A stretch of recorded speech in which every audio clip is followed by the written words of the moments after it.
Hello সবাইকে, আশা করি সবাই ভালো আছেন। এর আগে আমরা কন্ডিশন এবং ইফ ইল স্টেটমেন্ট সম্পর্কে জেনেছি।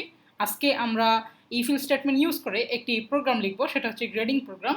তো ভিউয়ার্স, আপনারা সবাই আমার সাথে থাকবেন। তো চলুন দেরি না করে শুরু করা যাক। তো ভিউয়ার্স, আমরা আজকে একটি গ্রেডিং প্রোগ্রাম দেখব। তো এখানে একটা কোড লেখা আছে। এই কোডটার কাজ হচ্ছে, আপনার মনে করেন রহিম গণিতে কত নাম্বার পেয়েছে, এই নাম্বারটি যদি আমরা একটি ভেরিয়েবলের মাধ্যমে নিয়েছি, এই নাম্বারটা আমরা নাম্বারটা দিলে রহিমের গ্রেড কত সেটা প্রিন্ট করবে।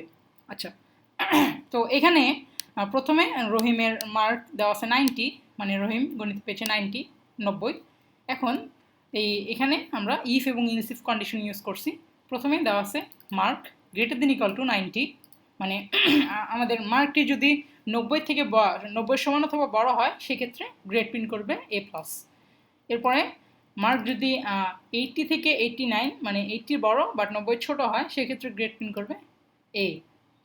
এরপরে মার্ক যদি 70 এবং 70 থেকে 79 পর্যন্ত হয় সেক্ষেত্রে গ্রেড প্রিন্ট করবে A-। এরপরে আসা হচ্ছে মার্ক যদি 60 টু 69 হয় সেক্ষেত্রে গ্রেড প্রিন্ট করবে B। এরপরে মার্ক যদি 50 টু 59 হয় সেক্ষেত্রে গ্রেড প্রিন্ট করবে B-। এবং যদি মার্ক 40 টু 49 হয় সেক্ষেত্রে C প্রিন্ট করবে, এবং 33 থেকে 39 পর্যন্ত হলে C-, এবং 32 নিচে হলে 32 থেকে 32 নিচে হলে হ্যাঁ সে ফেলড। তো প্রথমে 90 দেওয়া আছে, অবশ্যই এটা A+ প্রিন্ট করার কথা। তো চলুন দেখে নেওয়া যাক।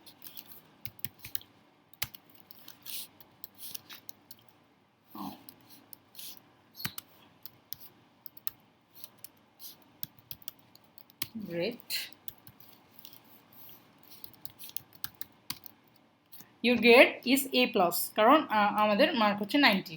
যখন আমরা মার্ক 90 দিচ্ছি সেক্ষেত্রে প্রথমে ইফ কন্ডিশনের মধ্যে mark greater than equal to 90 এবং কন্ডিশনটা ট্রু হচ্ছে, সে ইফের প্রিন্টএফটা এক্সিকিউট করে বের হয়ে যাচ্ছে। তো এরপরে আমরা মার্ক চেঞ্জ করে দিই, আমরা 70 দিই। আমরা এই ভেরিয়েবলে মার্কটা চেঞ্জ করে দিই, তাহলে কি হয়?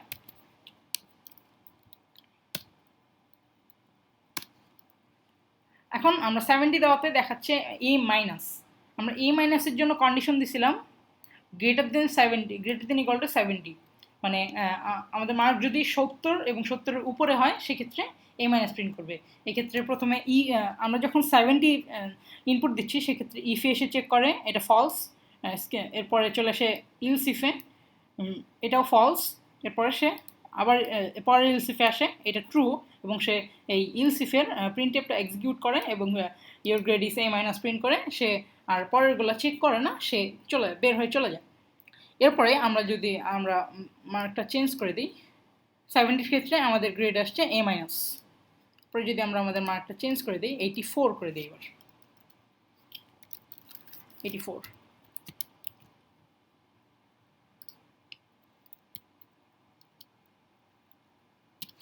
আমরা যখন 84 দিচ্ছি এক্ষেত্রে গ্রেড এর জন্য আমরা কন্ডিশনটা লিখছিলাম গ্রেটার দেন ইকুয়াল টু 80, মানে 80 থেকে বড় হলে সেটা এ, গ্রেডটা A। তার মানে এখানে প্রথমে ইফে 80 নিয়ে চেক করতেছে, কন্ডিশনটা ফলস, এরপরে ইলসিফে আসতেছে এবং কন্ডিশন ট্রু হয়, সে ইলসিফের প্রিন্টএফটা এক্সিকিউট করে প্রোগ্রাম থেকে বের হয়ে যাচ্ছে।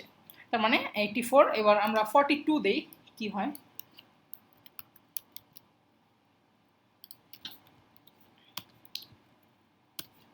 আমরা যখন 42 দিচ্ছি তখন আমাদের গ্রেড দেখাচ্ছে C।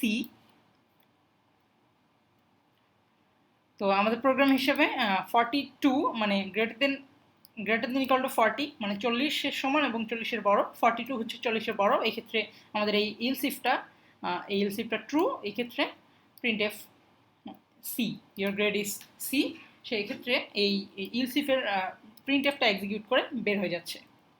এরপরে আমরা আরেকটা মান দিয়ে দেখি 35।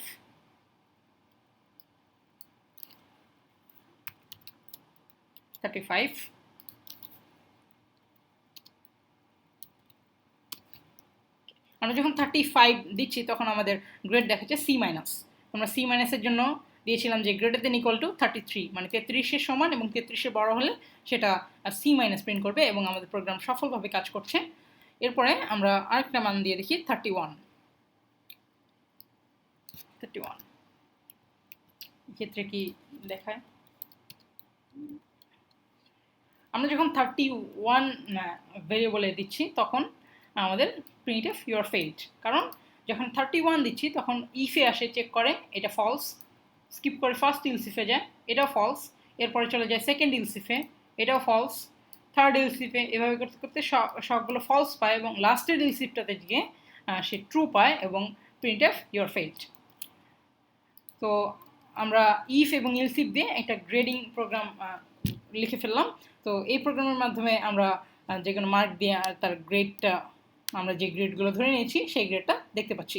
তো ভিউয়ার্স, আশা করি ভিডিওটি ভালো লেগেছে। ভিডিওটি ভালো লাগলে অবশ্যই লাইক, কমেন্ট এবং শেয়ার করবেন এবং আরও নতুন নতুন ভিডিও পেতে আমাদের চ্যানেলটি সাবস্ক্রাইব করবেন। আবার দেখা হবে নতুন কোনো ভিডিওতে। আজকে পর্যন্তই, আল্লাহ হাফেজ।